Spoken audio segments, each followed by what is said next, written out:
Time for YouTube again. Another Chinese catastrophe. Same brand of starters. This starter right here is the old one, and it's not really that old. I've only put this truck on the road last July. That's when she was certified for the road. Now, regardless of where I bought it, okay, or when I bought it, I should say, we're going to go to the magistrate, and I'm also going to get a labor claim. So, let me explain what happened, and I want you to see this. What is wrong with this? See the crack? Okay. So what happened the other day to me is I come out to start the truck, and the truck kind of lurched, almost like the truck was in gear. In other words, the truck pitched. Oh, and by the way, I left my Doc Brown. I'm a big Doc Brown fan. Back to the Future. That's another. I have a couple favorite movies, and I have a couple favorite characters.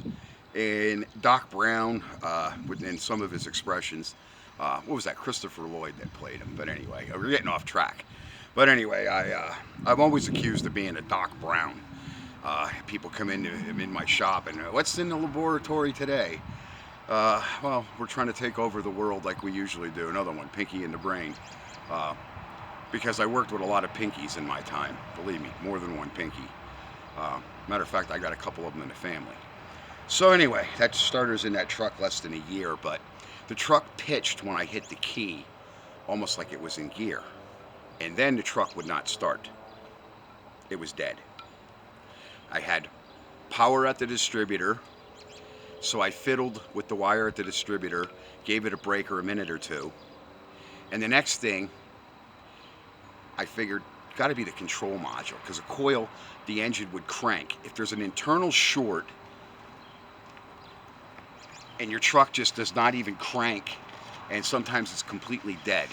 Now this goes to GM's because this is a General Motors module, this one. And I used regular dielectric grease, not that junk. So what it did was it blew this control module. And there's a feature that if there's a short present, a lot of these distributors, these newer ones, especially these aftermarket distributors, it'll shut the distributor off and you're not going to be able to crank the motor. So I go over to AutoZone. What did I do with the box? And I bought one for these 6-cylinder engines with the GM like V6 distributor, the mid 1980s to 90s, early 90s distributor. That's your part number for those performance distributors. So anyway, my cat was hugging me. I got pussycat hair on me. I started the truck after I put this in, and my lens cap is being a very annoying lens cap. If you're hearing tink tink tinkling. Anyway, put this in, and the truck fired. And then my orange cat, the one that's getting the hair on me, he's sitting by the door of the truck, and the thing goes boom. What the F is that? And the cat goes, wow. This cat's kind of like subhuman. There's some kind of humanism in this animal. I mean, even though he acts like a cat, as much as he acts like a cat, sometimes he has like a human side to him. So anyway, now I tear it apart, and I already knew this. I took my remote starter with the button, and I was out here yesterday. And sorry, I do need a shave and a haircut. I am going for a haircut on Tuesday or Wednesday. I'm going for my haircut. I'm going to throw that over there. Anyway, yeah, I discovered the problem. I went and I got a starter. Now, they charged me for all these parts. And the part where I said Advance is going to go to court or they're going to refund me for all these parts. Okay, they have to start losing money, and they have to start learning their lesson to sell better quality, not Happy the Clown parts, okay? Because in the DriveWorks box, this is a DriveWorks starter. They're the same brand, okay? These are not a conventional starter, and sometimes you have a problem, another issue, which is normally it's the solenoid when people have a real problem. I have no effing problem with my solenoid, none. It's a heavy-duty, old-time solenoid, and if I do have any problem, it's in my ignition switch, and that has nothing to do with the starter. The truck starts fine, it shuts off fine. It's just that it's getting a little bit of wiggle room, so it does have to be replaced, but it has nothing to do with the starter. Okay. Now, if it would stick on and stuff, it could break the starter, but it doesn't do that. I called the Warm and Fuzzy. They're open. It says here Saturday and Sunday till 2:30. Well, it's only just a little before noon here. I came out when the sun warmed up, and I have a lot of cleanup work to do, and I was doing that earlier. But I called the Warm and Fuzzy number. I get an answering machine like everybody else. Ever since COVID, the whole world's gone to hell. Okay, I call it shit-ass lazy, is what I call it. Okay, because there is no professionalism. Any store you walk into, like yesterday, I had a catastrophe. Okay, the parts truck got hit in front of AutoZone because I was shopping for a coil. I did order a coil for the truck, which I'll pay for. It pays to keep those parts on hand with this world situation coming. Okay, just so people know, just so you know. If you have spare parts, brand new parts, and they're the right parts, keep them, regardless of what they're made out of. That's my advice. But only one guy working at Advanced. I was over there for an hour. I got trapped in with a police situation because the taxi cab driver that clobbered the AutoZone parts truck,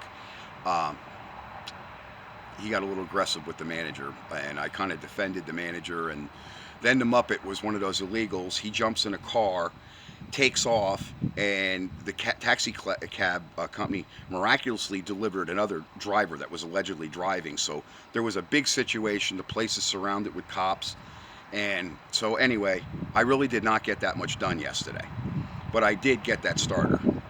I had to drive back over just before Advance closed last evening, and I got the last one. So now they're going to make good for that, okay? What's happening with this stuff, it should not be happening, okay? That same trip, Lowe's is right by Advanced Auto Parts. Okay, I had to exchange some plumbing fittings. I am building a watering system for my tomato plants. I'm going to show you my idea. And I'm going to go get another fitting.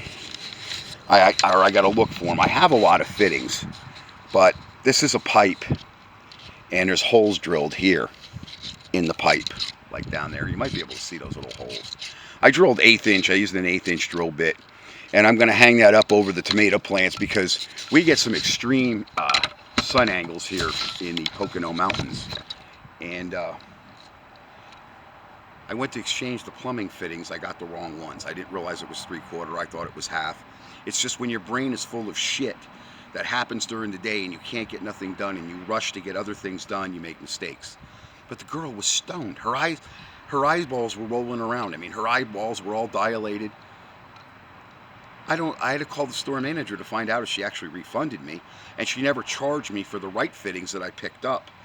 And I mean, I don't want to get arrested. I'm basically honest. I try to pay my bills the best I can. But I mean, in this world, you just can't do the frickin' right thing. So, China bit me once again. Enjoy the video. And I showed you the crack starter. And no, the bolts weren't loose. I'm not that kind of, I'm not a sloppy mechanic. And as a matter of fact, I used to use a torque wrench, but I've learned over the years what the proper amount of torque is. Now, as I age or whatever with that, maybe it would be best to go back to a torque wrench. But there really isn't a torque spec in that box for that starter. Okay, so I made it my minimal, maximal, tolerable tight, and I did have to break the bolts loose to get that out. So the starter was not walking around; it was not loose. Thanks for watching my videos, and China does it again, guys.